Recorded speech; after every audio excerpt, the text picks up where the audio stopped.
Aujourd'hui, Ramdam Dimanche, avec une personnalité de notre région, Lise-Marie Lavigne, qui a coordonné quand même, ça a été la cheville ouvrière d'une semaine qui s'achève.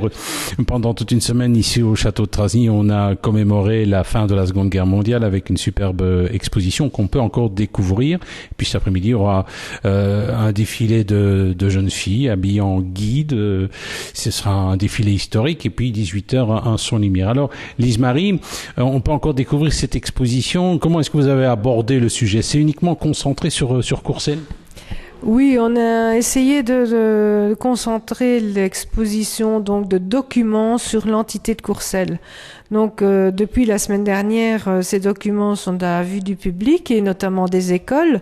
Les écoles viennent quand même assez nombreuses pour essayer de découvrir ce que était leur village il y a 70 ans. Et je suis étonnée vraiment de l'intérêt de certains enfants qui, malgré tout, ont des notions de cette histoire. Et finalement, c'est une histoire à répétition parce que quand on parle exode, il y a toujours des exodes. Quand on parle évacuation, on parle de résistance. En 2015, il y a toujours résistance.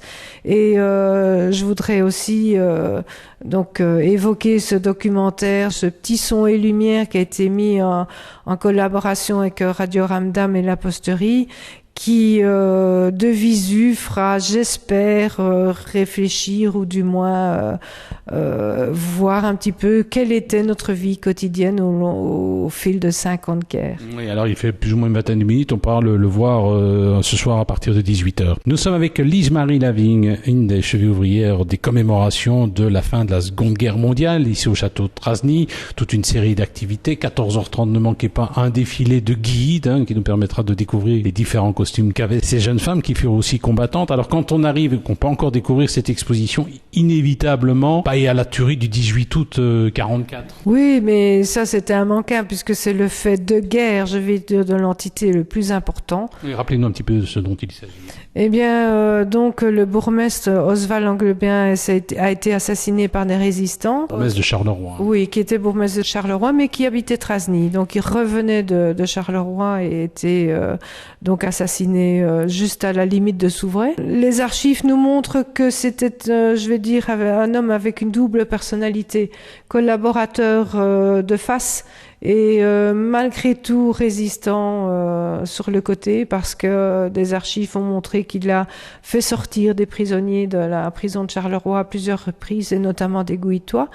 Donc voilà, donc cet homme s'est fait assassiner. En vengeance, les rexistes d'Anvers, de Bruxelles et de Charleroi s'y ont mis tous ensemble et ont au hasard pris une trentaine d'otages et les ont enfermés dans une maison, donc au lieu-dit Le Rognac. Le lendemain matin, sur la rue, ils les ont assassinés les uns après les autres. Nous sommes avec Lise-Marie Lavigne, qui est une des chevilles ouvrières des commémorations de la fin de la Deuxième Guerre mondiale. C'est encore ici au château de Trasny cet après-midi, dans une petite heure, vous pourrez voir un superbe défilé de guides. Alors c'est l'occasion de rappeler un peu que les guides, c'est-à-dire c'est le pendant féminin des scouts, ont fait de la résistance aussi à leur manière. Mais oui, ils ont fait de la résistance. Ils ont été obligés dans un premier temps de cacher leur insigne guide. Et puis, à leur façon, ils organisaient quand même des camps au profit des enfants des prisonniers. Ils étaient obligés de donner leur timing, c'est-à-dire ce qu'ils faisaient, l'endroit où ils allaient, combien ils étaient. Enfin, c'était un casse-tête chinois. Ils ne pouvaient plus utiliser de boussole, ils ne pouvaient plus utiliser de jeux dans les forêts, constamment surveillés, croyant que ils allaient faire de la résistance entre guillemets.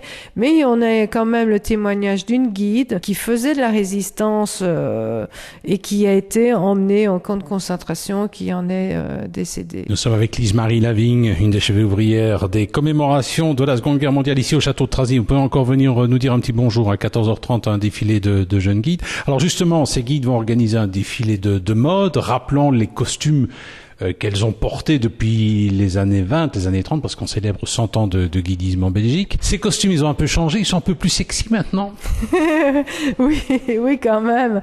Quoique, il y a quand même une constante qui est la jupe, Mais c'est vrai que quand elles travaillent tous les jours, les pantalons sont permis maintenant, mais leurs costumes et chaque section, chaque petite fédération ont leur foulard propre. Même dans le Hainaut-Est, chaque commune, bon, si c'est Pontassel, si c'est Gouy, Trasny ou bien Aubé, etc., ont leur foulard de couleurs différentes, reconnaissables. Et au niveau des chemises, des pulls, ben là, il y a plus une unité. Question pratique, les jupes sont toujours d'actualité, elles sont toujours kaki. Et les t-shirts, les t-shirts ont changé, les petits polos, suivant si ce sont des nutons, des lutins ou des guides ou des pionniers, là les couleurs changent aussi. Alors, si vous voulez voir ce défilé de Laetitia Casta du guidisme, ben c'est à découvrir dans une petite heure. Nous étions avec Lise-Marie Lavigne, une des coordinatrices des activités organisées au château de Trasny. C'est encore pendant quelques heures ici au château, les commémorations de la guerre 40-45, avec notamment du matériel militaire. Et puis aussi, vous avez une petite pièce où on retrouve des objets d'époque. C'est pas mal, hein? Oui, on a une fana, je vais dire, donc de cette époque qui a reconstitué un petit bar, la cuisine et tout l'intérieur d'une maison traditionnelle comme nous, les ouvriers. C'est bizarre parce que quand on parle de lessiveuses aux enfants, les lessiveuses électriques évidemment, de ce qu'on voit maintenant, n'imagine pas ce bassin avec ce qu'on appelle le grattoir pour frotter les vêtements, n'imagine pas le poste de radio. C'est fou de voir leur réaction, mais c'est très intéressant, c'est très gai aussi de travailler avec eux. Voilà, c'est donc à découvrir encore tout au long de cet après-midi. Nous sommes avec Isabelle Lacroix, qui est guide ici au château de Trasny. Vous le savez qu'actuellement au château de Trasny, eh bien, on vit à l'heure de la Seconde Guerre mondiale avec une superbe exposition à la fois civile et aussi militaire. Alors Isabelle, vous êtes occupée en partie de l'exposition civile. Quel type de documents avez-vous pu collecter ainsi? Des documents donc qui ont été fournis par des gens du voisinage.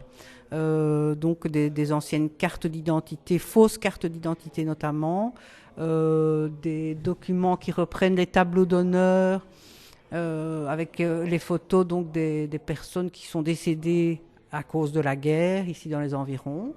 Et puis il y a aussi des documents de scouts par exemple. Oui, voilà, c'est ça. Donc ici c'est le départ du chef qui portait le surnom d'écureuil, qui doit partir donc pour la guerre. Et ça a été facile de collecter tous ces documents? Non, c'est vrai. Enfin bon, heureusement il y a eu la bonne volonté justement des gens du voisinage, des gens de Gouy, de Courcelles et de Trasny, qui sont venus apporter. On a pu scanner les documents, etc. Oui, disons qu'ils étaient ils sont conscients que c'est un devoir de mémoire et donc de transmettre ce qui leur est arrivé, les photos, les documents divers, cartes de toutes sortes, lettres, etc. Nous sommes avec Francis Dery, et Francis Dery, vous êtes, on vous voit là ici au château de Trasny dans le cadre d'une superbe exposition, vous êtes habillé en militaire américain. Qu'est-ce que vous représentez ainsi? Nous présentons le 703 Tank Destroyer. Donc, c'est une unité de chair qui a libéré en 1944 la région de Charleroi. Et nous représentons ces libérateurs dans différentes expositions, reconstitutions que nous faisons tout au long de l'année. Alors, on en a déjà parlé, mais le 703 TD, c'était en fait j'ai envie de dire, une unité de reconnaissance ou une unité vraiment active? C'était une unité active, c'était une unité de chasseurs de chair. Donc, qui venait en appui de chars normaux, on va dire les Sherman, mais qui s'étendait beaucoup plus sur les côtés de la pointe de l'avance. Et ils venaient renforcer, en cas de problème, les unités de chair traditionnelles. Donc, c'était des chasseurs de chair.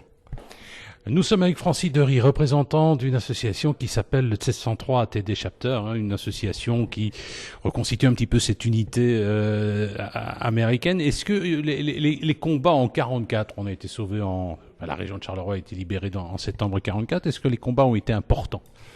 Dans Charleroi même, non, puisque les troupes allemandes se sont retirées assez rapidement, mais se sont fait encercler dans la région de Mons. C'est ce qu'on a appelé les combats de la poche de Mons. Et notamment le 703 TD, une partie du 703 s'est dirigée sur Mons, une autre sur Namur, et se sont retrouvés sur Liège bien par après, au vu de la libération de différents patelins, au vu de l'avance des troupes. C'est à peu près combien d'hommes le 703 TD? C'était une unité de char aux environs de 15 000 hommes quand même. C'était un bataillon important, oui. Il n'y avait pas que le 703 TD, mais c'est lui qui a libéré, je vais dire, notre région de Charleroi jusqu'à Liège et la campagne d'Allemagne. Nous sommes avec Freddy Dery qui représente le 703 TD Chapter. C'était une unité qui a libéré notre région en 44. Alors il y a une exposition. Alors, quand on arrive ici, il y a différents objets, des objets qui rappellent l'occupation. Et puis on va aller dans une autre salle où là il y a carrément des objets militaires. Alors le 703, qu'est-ce que vous avez pu collecter comme ça? Quel type d'objets est-ce qu'on trouve ici? Je vois notamment des unités britanniques, etc.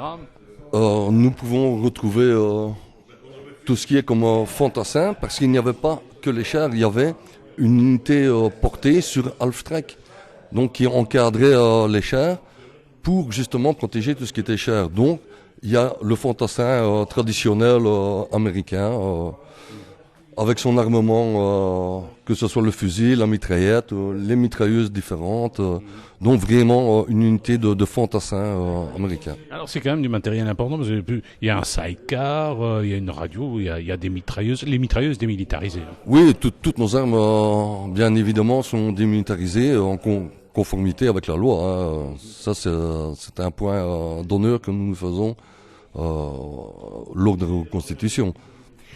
Nous étions avec Monsieur Dery, Freddy Dery, un des responsables de l'association 703 TD Chapter. Alors, est-ce qu'il vous est déjà arrivé, Monsieur Dery, d'être en rapport avec des anciens du 703 TD?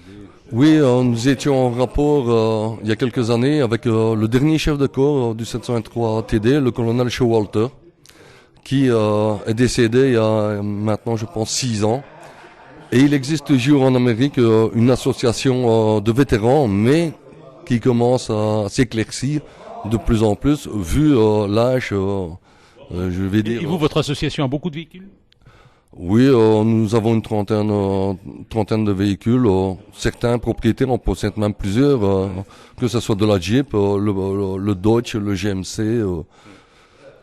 Alors, vous vous présentez souvent comme ça à l'extérieur? On vous sollicite souvent? Oui, nous sommes sollicités de plus en plus pour les reconstitutions que nous faisons. Notamment ici, c'est notre première exposition de l'année, ici au château de Trasny. Et fin juillet, nous serons à Gerpine pour un grand camp extérieur avec, je vais dire, l'appui et l'amitié d'autres clubs qui viendront nous rendre visite pour participer aux différentes manifestations et reconstitutions que nous ferons à ce moment-là. Merci.